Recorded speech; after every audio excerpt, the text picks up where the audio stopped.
Hi, this is Linda, and we are now doing Talking in American English Lesson 8. We will talk about verbs again, but not in the group of verbs that I gave you before. This will be just talking about how verbs show time. Before I start, though, I would like to suggest that some of you who may need this would go to another video. It's Beginning American English Lesson 10. It's using the little word. This video is about using a, and the correctly. I know that even my more advanced students who may only be watching this still have trouble about when to use a, and the in a sentence before nouns. So this will be a review for you if you watch this. I also, in that video, made a mistake. I said lions graze nearby. Well, lions don't graze because graze is eating grass. Lions don't eat grass. But I had thought about putting a different animal there, and then I switched to lions, and I didn't change the verb graze, and I didn't even notice it. So if you do watch the video, realize that lions don't graze, that's eat grass. However, the construction of the sentence is fine. It's just the verb doesn't make sense. Anyway, let's talk about today's lesson.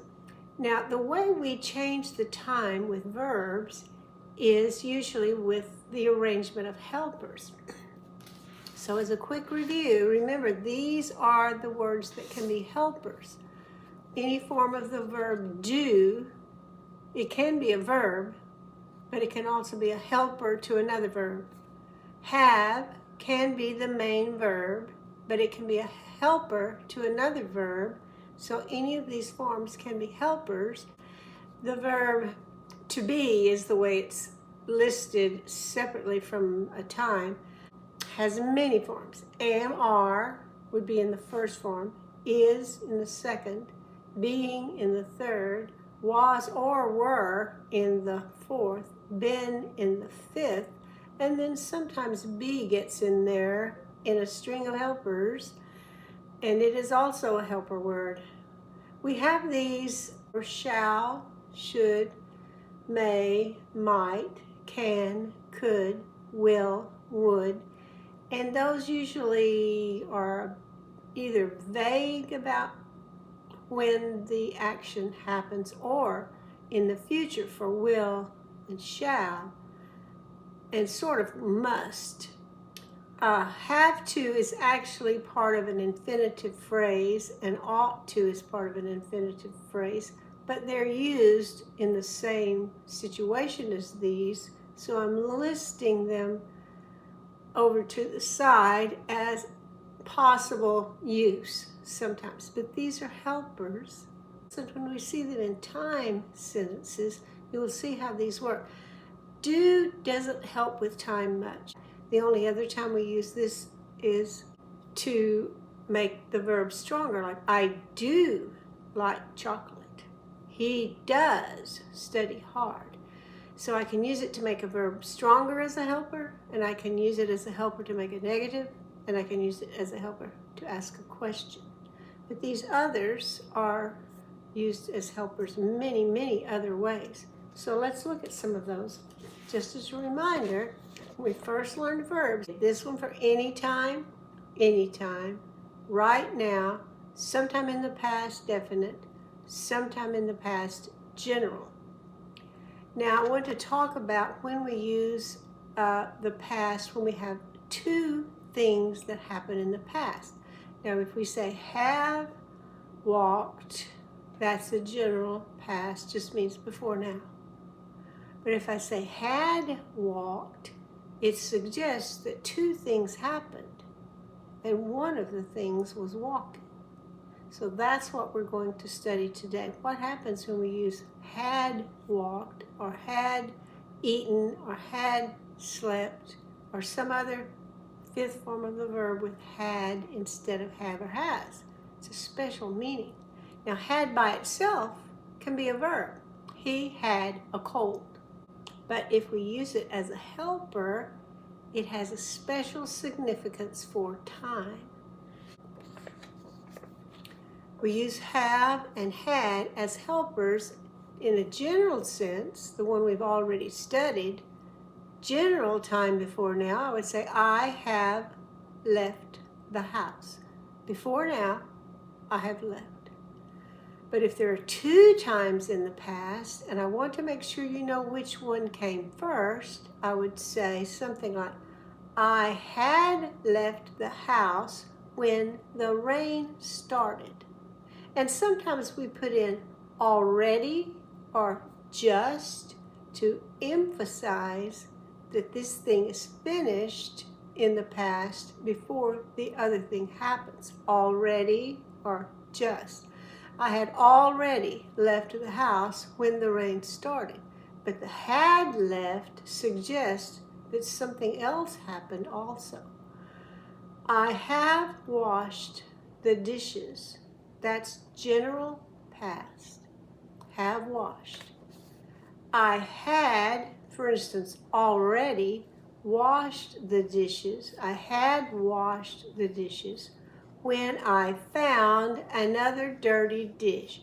Both things are in the past, but I know that this one happened first because I put had with it, and then this happened second. I washed the dishes. I found a dirty plate. I didn't find the dirty plate first. I found it second. A few more examples. He has finished the painting. He was painting a picture. He has finished. General past. Now, two things will happen in the past. He had just or already, or you don't need it at all. He had just finished the painting. And this lets me know that this happened first when a customer walked into the studio. She has lost her keys. That's general past. Before now, she has lost her keys. Now, if I say she had lost her keys, so she couldn't get into the house. Two things happened. She couldn't get in the house, but before that, she had lost her keys. They have entered the theater. Okay.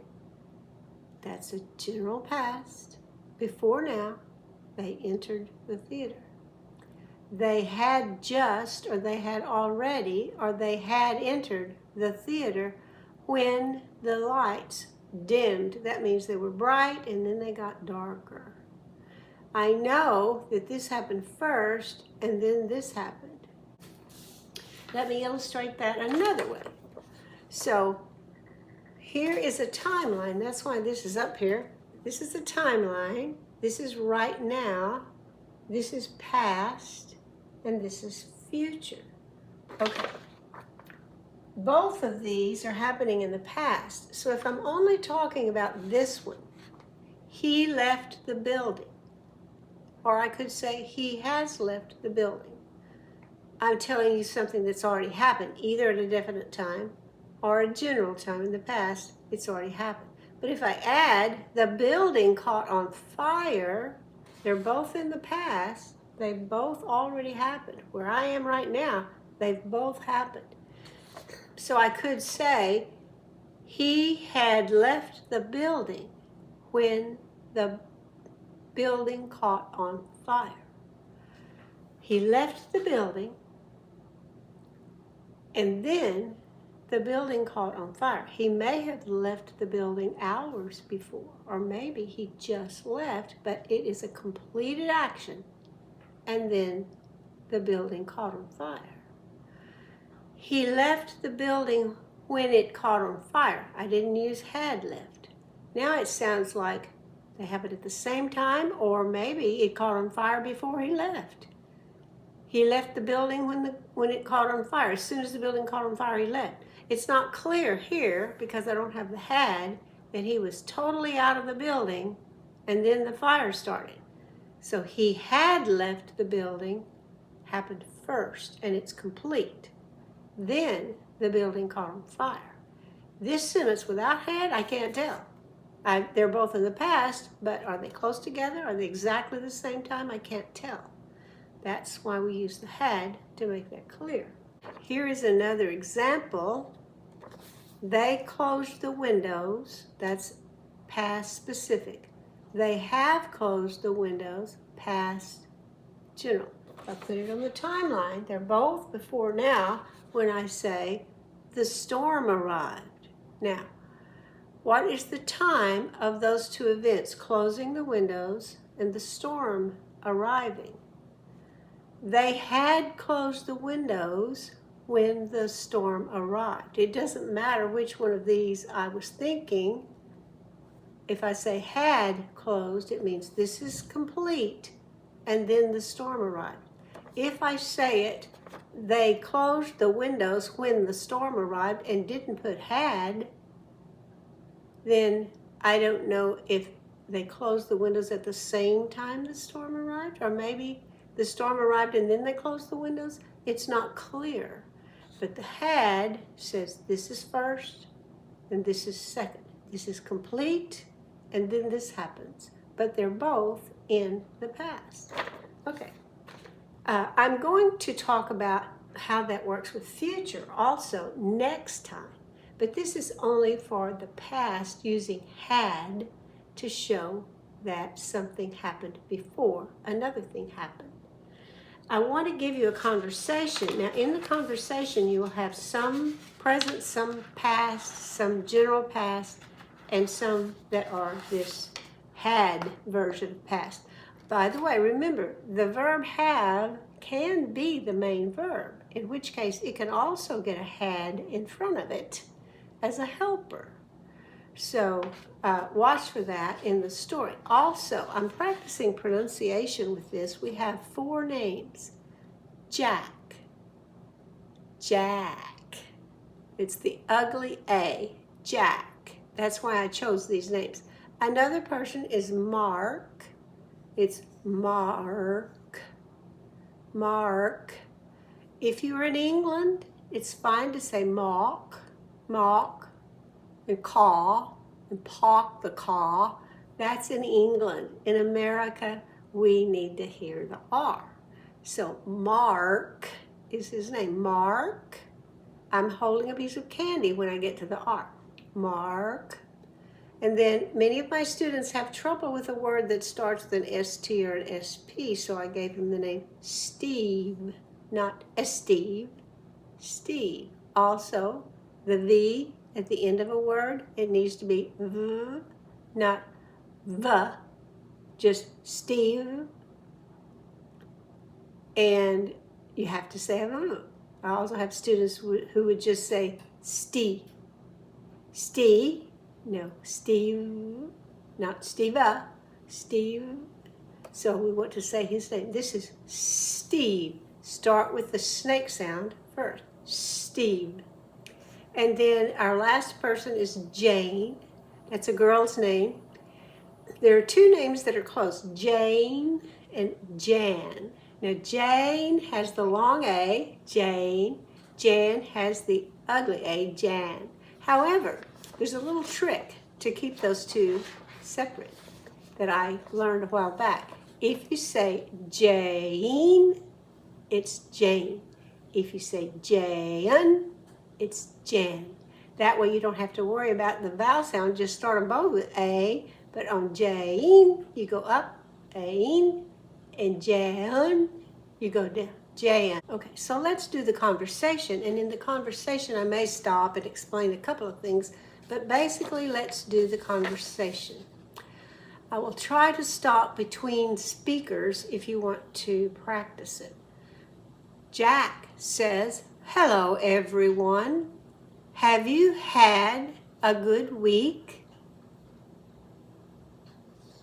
Had is just a regular past of the verb have. It's not a helper. Mark says, "I had a good week until yesterday." Now this had is a helper, and this is the past tense of the verb have. He had a good week. Something happened. Then I had some problems. This is the past, this is the first past, and this is the second past. He had a good week for a while, then he had a bad part of the week. So he had a good week, and then he had some problems. Steve says, I am so sorry to hear that, Mark. What happened? And Mark says, my car's motor had been making a strange sound, but I hadn't had it checked. I had just left for work yesterday when the car died. Now, the car died is the last thing, and 3 things happened before that. Had been making, hadn't had it checked, had just left, and then the car died last. Okay, Jane says, did you miss work yesterday? That's using did as a helper to make a question. It's just the past tense, but it's used with miss, did miss, so we can make a question out of it. Mark says, no, I took a taxi, plain past. I had my credit card, plain past, with me. If I hadn't had it, now we're going into a possible thing that could have happened, but if this had happened first, then this might have happened. So hadn't had happened first, if it had happened at all. It's an if sentence. If I hadn't had it, I might have missed work. What about you, Jane? Jane says, I had a good week. I had tried to buy a new car, so that happened first, but I couldn't afford the one I wanted. But on Wednesday, I found a car on sale that I liked. The owner had bought a new car, so he didn't want this one anymore. First, he bought a new car. Then he didn't want the one he had. And this happened first, and then this happened. And then Jack says, congratulations. What about you, Steve? Steve says, I had a good week too. My parents had their 30th anniversary party on Thursday. They hadn't had a party before this year. So this year, and then before this year, they hadn't had one. They have had a good marriage. That's just regular general past. They had bought new wedding rings, and they exchanged them at the party. The first thing they had bought, and then they exchanged rings. Jack says, so I have had better weeks. This last week, I had a toothache. I hadn't had a dental checkup in a long time. I had waited too long, and so I had a cavity. He had the cavity. Before that, he had waited too long, and he hadn't had a dental checkup. So these were first, and then this. If I had gone earlier, I wouldn't have had so much pain. Have had is just the general past of had, but this is earlier than that, so it's had gone. But I am fine now, regular verb. I have decided, general past, to go to the dentist more often in the future. Jane says, let's all have a great week next week. And Mark and Steve and Jack say, yes, definitely.